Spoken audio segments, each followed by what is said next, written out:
안녕하세요. 오늘도 사연살롱을 찾아주셔서 감사합니다. 안산에 살고 있는 40대 주부예요. 사람은 고쳐 쓰는 게 아니라더니 그 말 틀린 게 아니더라고요.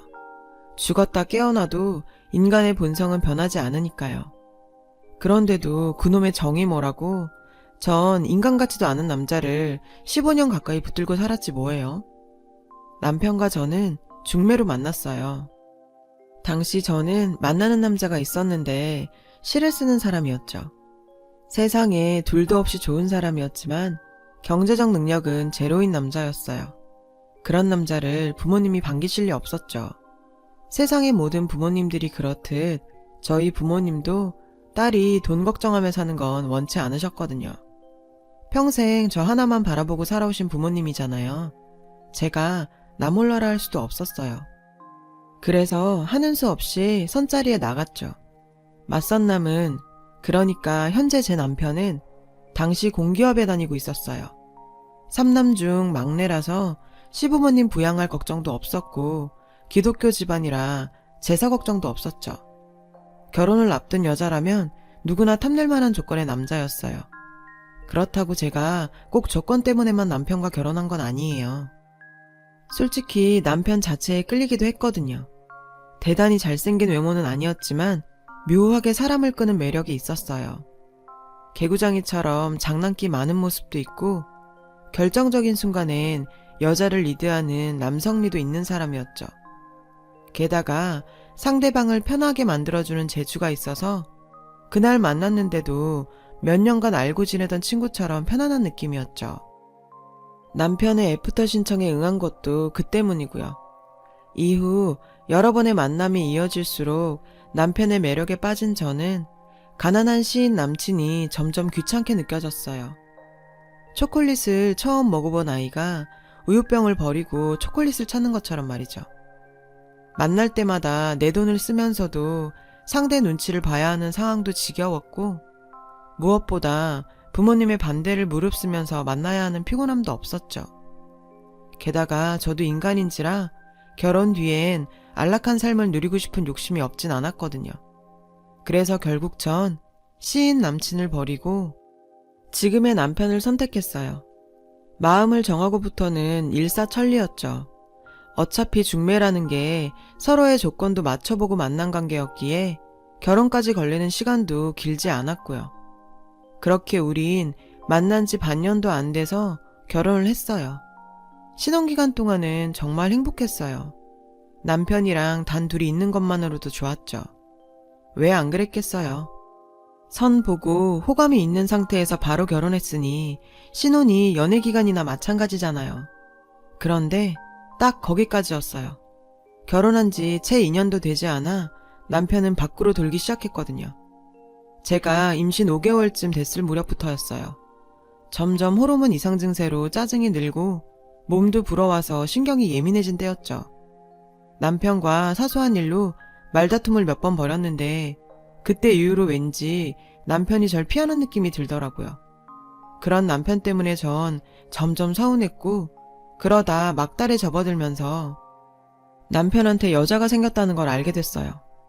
뱃속의 아이만 아니면 당장 헤어지고 싶었죠. 남편에 대한 배신감이 정말 컸거든요.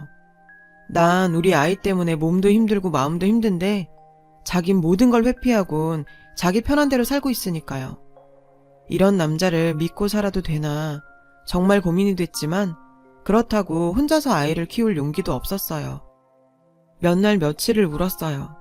당시 산달을 앞둔 제가 걱정돼서 저희 집에 오셨던 시어머니는 그런 절 보시곤 무슨 일이냐고 물으셨죠. 솔직히 그 순간에 어머님도 보기 싫더라고요. 남편이 보기 싫으니 시집 식구들도 모두 그렇게 보였죠. 그래서 전 솔직히 말했어요. 어머님 아들 바람났어요. 내일 모레면 지 새끼가 나오는데도 정신 못 차리고 딴 년 치마폭에서 놀고 있다고요. 어머님은 꽤 충격을 받으신 것 같았어요. 하지만 그땐 그런 건 눈에 들어오지 않았어요. 그래서 복수라도 하려는 듯 일부러 어머님 가슴에 못 박는 소리만 해댔죠. 시어머니는 그런 제 심통을 묵묵히 다 받아주셨어요. 상간녀는 남편과는 직장 동료로 회사에선 오피스 와이프로 불릴 정도로 남편과 가까운 사이였더군요. 둘 다 가정이 있는 사람들이었고, 그래서 서로 부부 사이의 고민을 털어놓기 시작하다가 자신을 이해해주는 상대에게 끌리게 된 거죠. 자신을 이해해준다니. 웃겨요, 정말. 처음엔 일시적인 감정일 거라고 치부하고 감정 정리를 하려고 노력도 했었다더군요. 하지만 배우자에 대한 불만과 스트레스가 커질수록 상대를 통해 해소하려는 마음이 커졌고 결국 제어할 수 없는 상태가 된 거죠. 남편의 외도로 힘들수록 나도 모르게 예전 남자친구가 떠올랐어요. 제가 매정하게 버렸던 그 남자가요. 그 사람도 지금 나와 같은 심정이었을까? 그런 생각이 들자 지금의 이 고통은 과거 내 행동에 대한 벌인지도 모르겠다는 생각이 들었어요. 그렇게 생각하니 가슴에 응어리졌던 게 조금씩 풀리더라고요. 결국 전 남편을 용서하기로 했어요. 남편은 자신을 용서해준 저에게 죽을 때까지 용서를 빌며 살겠다고 하더군요. 전 또 그 말을 믿었네요. 사건 이후 남편은 가정적으로 변했어요. 육아도 가사일도 시키지 않아도 자신이 나서서 했죠. 저도 잘하려고 노력했고요. 그러는 사이 우리 부부는 예전의 모습을 되찾아갔어요. 그즈음 남편은 회사에서 나와 몇몇 동료들과 함께 회사를 차렸어요. 전 회사에서 거래하던 거래처를 많이 들고 나온 덕에 창업 초기임에도 수익이 나서 월급이 밀리지 않을 정도는 됐어요. 그렇게 반년쯤 지나던 어느 날이었습니다. 여보, 대박이야. 당신 이제 고생 끝이라고. 남편네 회사에서 개발한 프로그램이 소위 말하는 잭팟을 터뜨린 거죠. 얼마 뒤 우린 전셋집을 떠나 자가로 40평대 아파트로 이사를 했어요. 회사원 시절 남편 월급으로는 상상도 못하던 엄청난 돈을 벌어왔죠. 그러던 어느 날이었어요. 남편이 술에 잔뜩 취해 돌아왔어요. 저는 회사에서 무슨 일 있었냐고 물었죠. 그런데 여보, 미안한데 우리 엄마 모시고 살면 안 될까? 불쌍한 우리 엄마가 암이래. 큰형님네는 몇 년 전 캐나다로 이민을 가신 상태였고 둘째 형님은 재작년 이혼을 하셔서 어머님을 모실 처지가 아니었어요. 남은 건 저희뿐이었죠. 꼭 첫째가 부모를 부양해야 하는 건 아니지만 앞에 두 형님이 계시기 때문에 저희까지 차례가 오진 않을 거라고 생각했던 것도 사실이에요. 그래서일까요? 어머님 간병을 하게 된 게 좀 억울하게 느껴졌어요. 그런 제 마음을 알았는지 남편은 내가 당신한테 지은 죄가 있어서 정말 이런 부탁하는 거 염치 없는 짓인 거 알아. 그치만 암에 걸린 노인네를 어떻게 혼자 놔두냐. 여보, 제발 부탁이야. 울먹이는 남편을 보자 마음이 편치 않더라고요. 그래서 어차피 하게 될 거라면 기분 좋게 하자고 마음 먹었죠. 그래, 우리가 모시자. 대신 당신이 많이 도와줘야 해. 내가 애 키우면서 살림에 어머님 간병까지 혼자 다 할 순 없으니까. 고마워 여보. 내가 정말 당신한테 잘할게. 정말이야. 얼마 뒤 남편은 어머님을 모시고 왔어요. 시골집이랑 밭은 일단 그대로 두기로 했죠. 그런데 어머님이 올라오시고 한동안 저를 잘 도와주던 남편은 얼마 지나지 않아 외박이 잦아졌어요. 남편 말로는 회사에 일이 바빠져서 아예 회사 근처에 오피스텔을 얻어서 직원들과 숙식을 함께하고 있다더라고요. 회사에 일감이 늘어서 그렇다는데 뭐라고 할 수도 없었죠. 다행히 초등학생 아들이 남편을 대신해서 절 많이 도와줬어요. 처음엔 일주일에 한 번은 집에 들르던 남편은 시간이 지날수록 집에 오는 날이 뜸해지더니 결국 몇 달이 지나도록 집에 오지 않았어요. 대신 통장에 보내주는 생활비는 전보다 많이 늘어 있었죠. 그러는 사이 어머님은 몇 번의 수술과 항암 치료를 이어갔고 그러는 동안 많이 수척해지셨어요. 저 역시 몸도 마음도 많이 지쳤고요. 긴 병에 효자 없다고 투병 생활이 길어지자 환자인 어머님도 간병하는 저도 모두 지쳐갔습니다. 상황이 이런데도 남편은 일 바쁘다는 핑계로 자기 엄마를 저한테만 떠넘기곤 나 몰라라 했어요. 가끔 집에 들러 얼굴만 비추고 가는 정도였죠. 그렇다 보니 오히려 환자인 어머님이 제 눈치를 보시며 틈틈이 집안일을 도와주셨죠. 그러지 마시라고 본인 몸부터 챙기시라고 해도 혼자서 동동거리며 뛰어다니는 제가 불쌍했는지 어머님은 절 많이 챙겨주셨어요. 그렇게 서로를 위로하며 어머니와 전 투병 생활을 이어갔어요.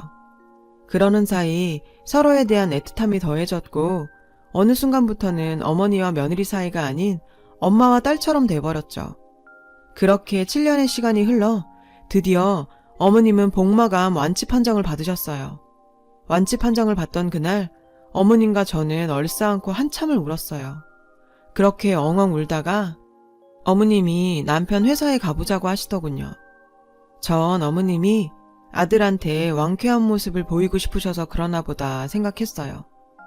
그래서 밑반찬을 챙겨서 어머님과 함께 남편 회사로 찾아갔죠. 한창 일할 시간인데 남편은 회사에 없더라고요. 전화를 걸어도 안 받고 말이죠. 그래서 밑반찬이라도 가져다 두려고 직원한테 오피스텔 위치를 물어 그리로 찾아갔어요. 어머님 병수발하느라고 남편이 지내는 곳도 처음 와보는 거라 괜히 미안하더라고요. 오피스텔에 도착해 벨을 눌렀지만 안에 아무도 없는지 반응이 없더라고요. 하는 수 없이 싸들고 간 반찬통을 들고 다시 주차장으로 내려왔어요. 그때였어요. 막 남편 차가 들어오더라고요. 그런데 운전석에 앉은 남편 옆에 어린 여자애가 앉아 있었고 차를 세우자 둘은 주변 눈은 신경도 안 쓴 채 엉겨부터 물고 빨고 난리도 아니었죠. 순간 온 몸의 기운이 다 빠져나가는 것 같았어요. 남편의 외도를 처음 알게 됐던 그날처럼요. 입술이 바들바들 떨렸어요. 도저히 이번만큼은 그냥 넘어가선 안 되겠다 생각했어요. 그런데 발이 떨어지지 않더라고요. 그때였어요. 어머님이 옆에 있던 소화기를 집어드시더니 성큼성큼 걸어가서 남편 차의 전면 창에 소화기를 있는 힘껏 내리 찍었어요. 그제야 어머님과 절 발견한 남편은 귀신을 본 사람처럼 놀라더군요. 애미야, 뭐하냐? 여기 와서 당장 전 연놈들한테 이거 뿌려버려라. 그때까지도 얼떨떨한 표정이던 저는 어머님의 말이 떨어지자마자 소화기를 집어들었어요. 그리곤 차 문을 열고 그 안에다가 소화기를 분사했어요. 그러자 남편과 여자애가 밖으로 달려나오더군요. 남편은 캑캑거리면서 오히려 적반하장으로 이 여편네가 미쳤어? 사람 죽이려고 환장했냐고! 뻔뻔하게 소리치더군요. 그건 어린 여자애도 마찬가지였죠. 그러자 어머님은 달려들어 남편의 뺨을 치셨어요. 네가 이러고도 사람 새끼냐? 하늘이 무섭지도 않아? 인겁을 쓰고 어떻게 이런 짓을 해? 병든 네 애민 아내한테 팽겨치고 넌 딴년 치마폭에서 놀아나? 죽어라 이놈아. 인간구실 못할 거면 차라리 죽어. 남편은 그제야 저를 향해 툭 던지듯 말하더군요. 미안해. 용서해줘. 근데 이상하죠? 분명히 미안하다고 하는데 왜 그 말에 더 화가 날까요? 용서? 웃기고 자빠졌네. 네가 처음 바람 폈을 때 용서해준 걸 뼈저리게 후회하는 나다. 아주 내 발등을 찍고 싶은 심정이라고. 근데 용서? 용서는 인간한테 하는 거야. 넌 발장난 개에 불과하면서 그 주제에 무슨 용서를 바래? 용서는 개선의 여지가 있는 인간한테나 하는 거야. 알아? 너 오늘이 무슨 날인지는 아니? 어머니 완쾌 판정 받은 날이야. 너 니네 엄마가 암투병했던 거는 알긴 하니? 생사를 넘나들면서 머리카락 다 빠져가면서 힘겹게 병마랑 싸웠던 건 알긴 하냐고. 어떻게 사람 새끼가 지네 엄마는 병마와 싸우면서 오늘 내일 하는 이 와중에 새파랗게 어린애 주무를 생각이 나니? 너 진짜 개땡땡이다 개땡땡. 제가 남편한테 퍼붓는 사이 여자애가 슬금슬금 도망치려 하더군요. 그래서 신고 있던 구두를 벗어 여자의 뒤통수에 정통으로 맞췄어요. 야, 넌 어린 게 남의 남편이랑 붙어먹을 줄은 알면서 피해자한테 사과할 줄은 모르니? 이게 무슨 개매너야. 나쁜 짓을 했으면 욕을 먹든 벌을 받든 해야지. 어디서 구렁이 담 넘어가듯이 도망질이야? 너 그러고 사는 거 네 부모님은 아시니? 말해봐 이 지지배야. 부모 얘기를 꺼내자 여자애는 발끈하더군요. 아씨, 아줌마가 뭔데 내 부모를 입에 올려. 솔직히 말해서 아줌마가 남편 가서 잘했으면 이런 일 없었잖아. 내 탓하지 말고 아줌마 자신이나 돌아보세요. 간통죄도 사라진 마당에 뭐 어쩌겠다고. 웃겨 진짜. 어린 게 뚫린 입이라고 아주 말을 잘하더라고요. 뭐가 이렇게 당당해? 얘, 너 지금 그렇게 당당할 때 아니야. 엎드려서 싹싹 빌어도 시원찮을 판에 네가 내 속을 긁어? 그리고 말이야, 간통죄는 사라졌지만 여전히 상간녀한테 위자료는 청구할 수 있어. 너 나한테 위자료 청구 소송 당해보고도 그렇게 당당할 수 있나 한번 보자. 그제서야 상황 파악이 된 여자애는 남편한테 달려가 어떻게 좀 해보라고 땡깡을 부리더군요. 근데 제 코가 석자인 남편이 무슨 힘이 되겠어요. 회사까지 다 날릴 판인데. 그게 무슨 소리냐고요?